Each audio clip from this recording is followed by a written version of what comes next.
Doc Talk with Dr. Helene. I'm excited. Cool. All right. Hey guys, and welcome back to another Doc Talk with Hey Dr. Helene. Today we will be talking about ENT with this guy. He is in my class and he has agreed to share his journey and his story with you all. So without further ado, I will go ahead and let him introduce himself. Hey guys, so my name is Ben Ubunele, but I go by Coach Weibo. Yeah, I'm super excited to do this. When Helene asked me out, I really wanted to share with you guys my journey, and hopefully it will inspire more of you guys to go into this amazing field of otolaryngologist, not ENT, just because that's what everybody else says. We can say the real term. But yeah, so let's do it. And also, you guys, he has his own YouTube channel. Check him out, The White Coat Coach. I will put his information in the description box below as well, so you guys can go check him out. Before we get started, go ahead and click that like button, and go ahead and click that subscribe button as well, and click the notification bell so you do not miss any of my future videos. All right, so why did you decide to pursue medicine? Yeah, so for me, medicine really started at a young age. I don't know if you guys can hear, but I have a little accent. So I'm originally from Tanzania. We speak Swahili there. And so I moved in the US when I was about 10 years old, when I was in middle school here. And so in Tanzania, where I'm from, I lost a lot of people to just because we didn't have access to care. And that really started that spark, and yeah. So I kind of knew in the future I wanted to do something in medicine, so I could be able to go back home and help out as well. So yeah. Gotcha. So why did you decide to go into ENT?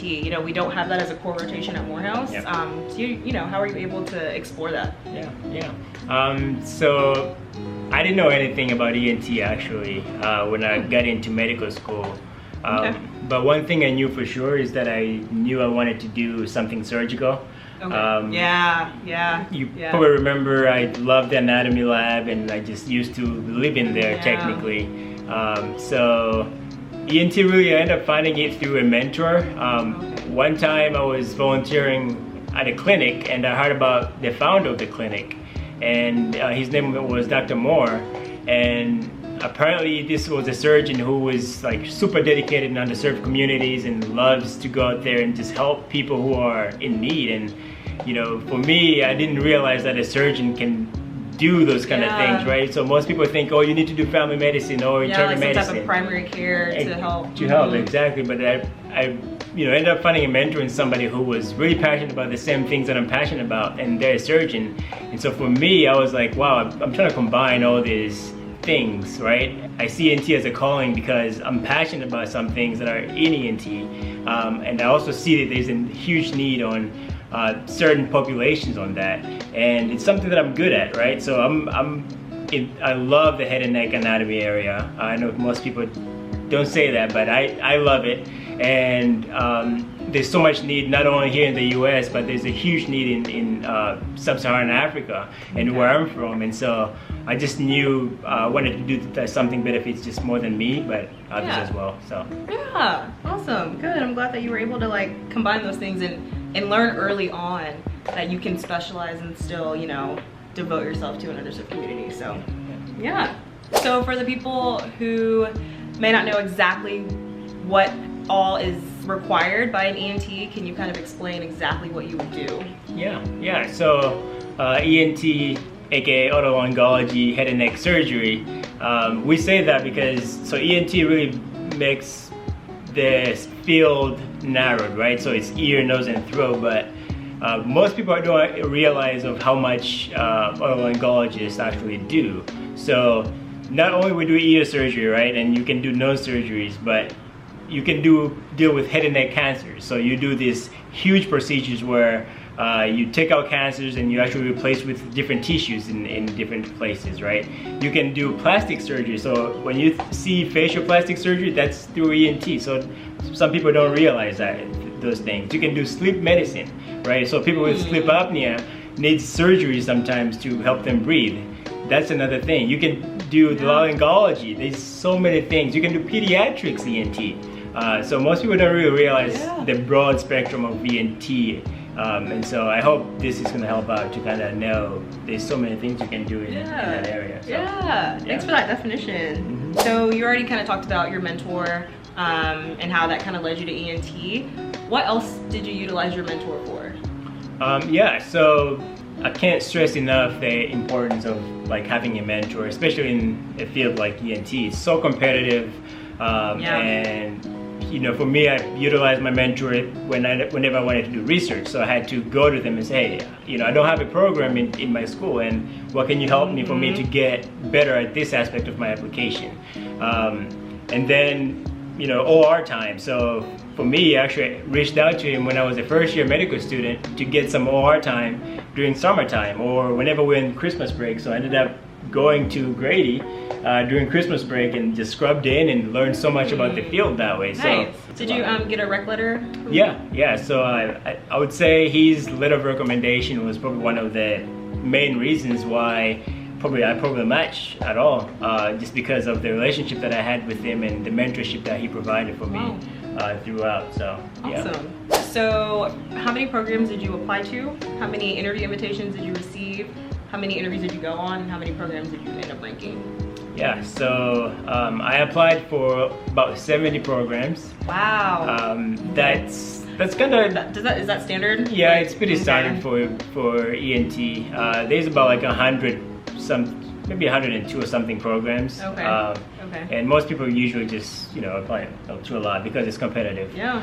And then I got about 20, what do you call them? Interviews? Interview invitations. And then some of them were like at the same time, so I had to only go to like 18. And then I ranked all of them, of course. And yeah. Awesome. Yeah. Okay.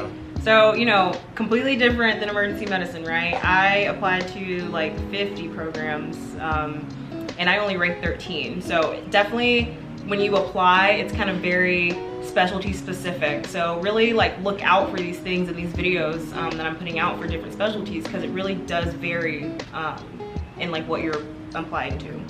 Do you feel like there were any weaknesses in your application, and how are you able to overcome them? Yeah, so for me, the biggest weakness I would say was like step 1 score. For me, I didn't have that 250, 260. If you look at the ENT averages, that's where they are. For me, I scored like 50 percentile on step 1. And so that was like a weakness.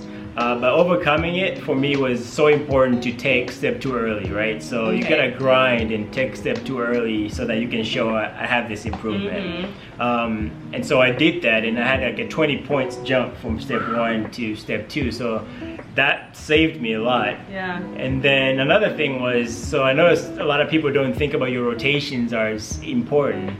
But your third year rotations are so important, because if you have a weak step 1 score, you can show them, hey, I'm good clinician by doing really well on your shelf exams and doing really well on your rotations. Yeah. So I knew I had to step up on those, and I just grinded and did well on all my rotations, and that kind of helped me to boost up my application. So nice. Yeah, so any weaknesses in your application, like you definitely just need to have a plan on how you're going to overcome those things. You know, don't just take a failure or something that, you know, didn't reach your standard as a failure, and that like, oh, that just kind of blocks you out from that specialty or anything. You know, just come up with how you can overcome that, because honestly, how you overcome things shows the kind of physician that you're going to be, and it shows how much you are resilient and how you persevere. So, you know, don't just cross yourself out. You know, some of y'all will email me and say like, oh, I got this on step 1, like I can't match into the, like that may not be the case. You know what I mean? So this is a testimony right here. Like he had a plan and improved it, and he matched. Like, so. And just to add one thing on that, you know, talk to your mentors, right? Yeah. Talk to the people who actually decide, or know somebody who is actually going to end up deciding if you're going to match or not, right? So for me, I had to, when I got that step 1 score, I went to my mentor, and he was like, yeah, it's going to be hard. Let's have a game plan, right? So do well on this, do well on that. And they didn't just tell me, oh yeah, you got this on step 1, don't apply to ENT. No, that's not the response. So I just want to encourage you on that one. Just don't give up because as Helene said, your weakness can actually become your strength just because of that circumstance and what you had to overcome. So yeah, definitely agree. Yeah, that's some great advice. Now, talking about your strengths of your application, what do you think really helped you to set apart? So for me, I would say my letters were key, and my personal statement was like very key. So again, we talked about, you know, the jump from step 1 to step 2, but for me, my story, right, it was so important to show them who I'm actually, who I actually am, because everybody for ENT is like an amazing student, an amazing applicant, but you really have to show who you are. And for me, it was my story, where I came from, what I had to overcome as a kid, what I had to go through to as in undergrad to just become a medical student, the failures that I went through, and my passion and what I want to do in the future. I think that set me apart. Have your own story. It doesn't matter if it can be like a big story or not, but just make sure you're you, because everybody else is trying to do like that same thing, and like, oh, what are they looking for? Then I'm gonna write it a certain way. No, like, just be genuine. Is exactly. Just be you, and people are gonna see that, and they're gonna ask you questions about who you are. So yeah. And you know, speaking of step scores, so what were your step 1 and 2 scores? And then people want to know, when did you take step 2? Yeah, so I got about 230 on step 1, and then I got like 251 or 250 on step 2. So I took step 2 right after like the end of the 3rd year, before I started my away rotations, because I wanted to make sure my step 2 was in, you know, the application process. So, yeah. And for those of you who don't know, it takes about like 2 or 3 months for your step 2 score to come in. So just keep that in mind. Did you do any away rotations? And if so, how many? Yeah. So away rotations are so important for most of the surgical specialties, like ENT, ortho, plastics. So I did 3 away rotations. I don't have an ENT program at our school. We don't have one, right? So you know, my first away was at Emory, which is kind of like my home program, but not really, just because they're close to us. And then I did another one at University of Miami, and another one at Boston University. So yeah, I would say aways are key for me, especially because again, I wasn't super competitive, and so I had to go there and actually show I'm a hardworking person, and I'm actually clinically, you know, smart enough and good enough to work with their residents. So I think that was super key. And what'd you do to like make you stand out during your away rotations? Like what, you know, made people drawn to you, like, oh, okay, he's gonna be an ENT? Yeah, so one of the things that most people think in away rotations you have to do is like you have to know everything. It's actually, that's not the case. Nobody's expecting you as a medical student to know everything, to get every PIP question right. But for you to stand out, I would say be the first one there and the last one there. Be available, and yeah, like do all the things that you think the resident would want to do, if that makes sense, which means like be helpful on all the little things. So if they need an ENT scope from another place or another building, you should be the one getting it. If they need to, you know, help them set up the room before the surgery starts, like you should be there. Like just be there as much as you can. And yeah, don't ask stuff like that. Like that's a no-no. You just, at the end of the day, they just want somebody who's going to work hard, because that residency is hard. So yeah. Good.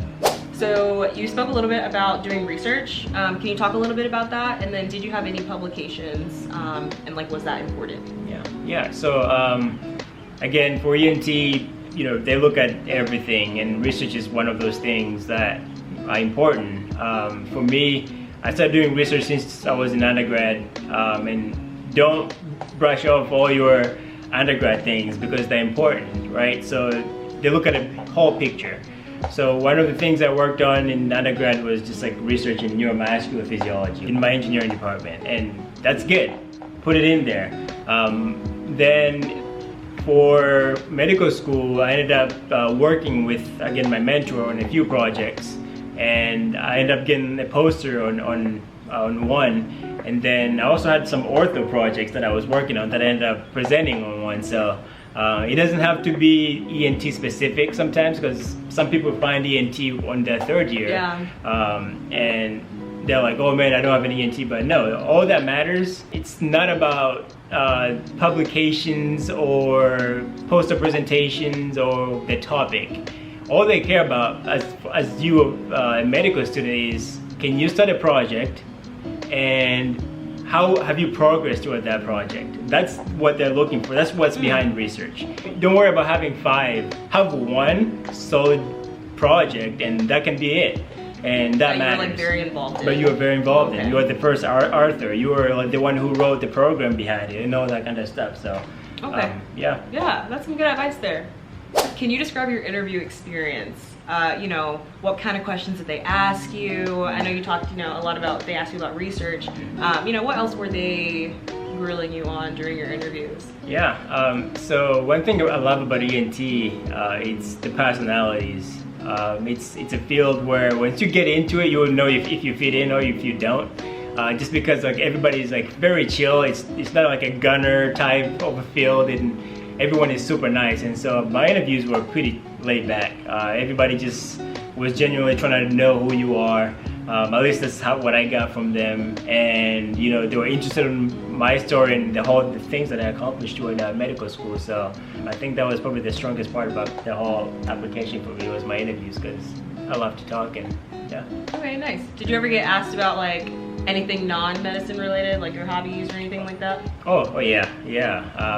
I think almost in all of my interviews they asked me about my dog, because I put on my hobbies. I said, I like hiking, running, sports, and also taking a walk with my dog, and stuff like that. So they asked, what kind of dog do I have, and stuff like that. So, yeah. Gotcha. How much money do you think you spent during interview season? Oh Lord. Oh man. Yeah, people need to know. So the thing is, I didn't even look at my account, just because, I just let my wife take care of that part, and she told me it was a lot of money. So probably 10K at least. Whoa! Yep. Oh my goodness. Is that including applications? Yeah, too? that's included applications. So like, 70 schools, if you do the math, that's almost $3,000, right? Yeah. Yep. So. Oh my goodness! Wow. And you and then interviewed like all over. I interviewed like 18 places, and it was sometimes from Atlanta to Boston to everywhere. Yeah. Plus, I did away rotations, which means I had more money to stay there and all that. That's kind of true. stuff, so. Did any of your places that you interviewed pay for housing at all? Nope. Okay. That's not how it works. So again, different specialties pay. So y'all saw in a different video, pediatrics.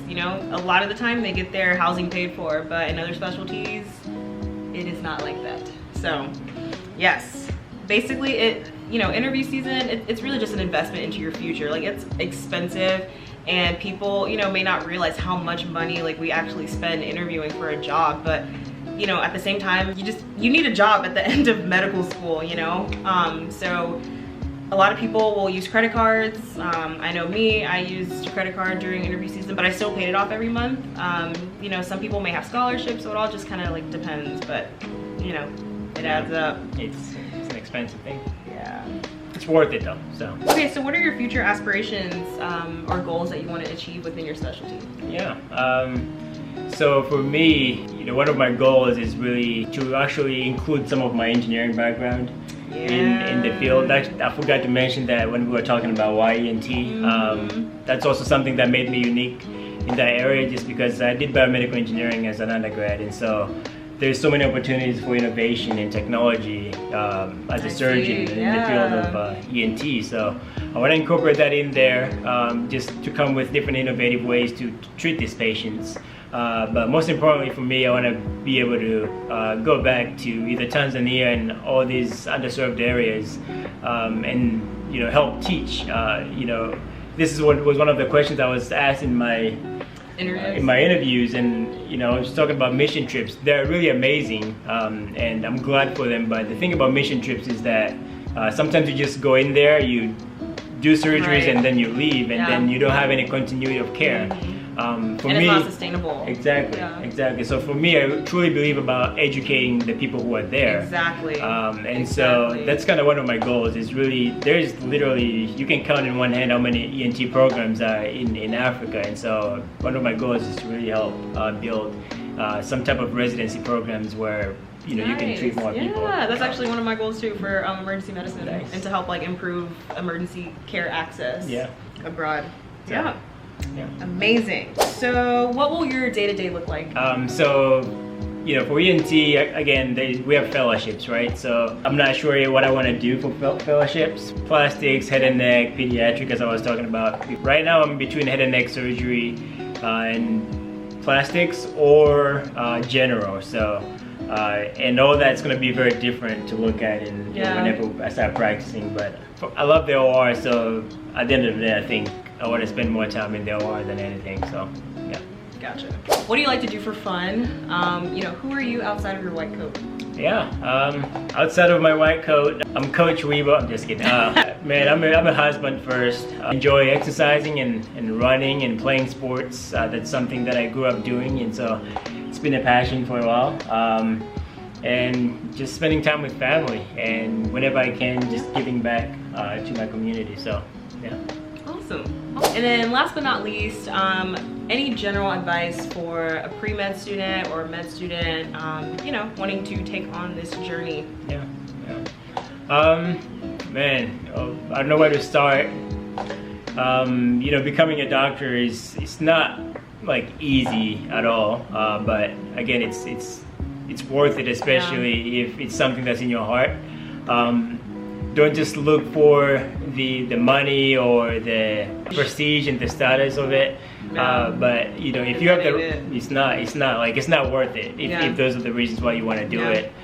So I would just say dig deep down in your heart. And if you want to help people using your hands or using your mind, I think there's a place for everyone in medicine. So it's a grind, and it's going to teach you so much about yourself at the end of the day. So it's worth it. Yeah. All right, you guys, so that is the end of this video. Thank you so much for watching, you guys. Don't forget, he has his own YouTube channel at The White Coat Coach. And again, I'm going to put all of his information in the description box below. So if you would like to contact him over specific questions that weren't answered in this video, you can definitely do so. And he is open to mentoring. So, we want to bring the people behind us up, okay? Like, that's why we make these channels and share this information. So, definitely don't be afraid to utilize us. With that being said, if you like this video, give it a thumbs up. Comment below with other specialties that you want to see and other things that you liked about this video. And do not forget to hit that subscribe button. With that being said, I will see you in my next video.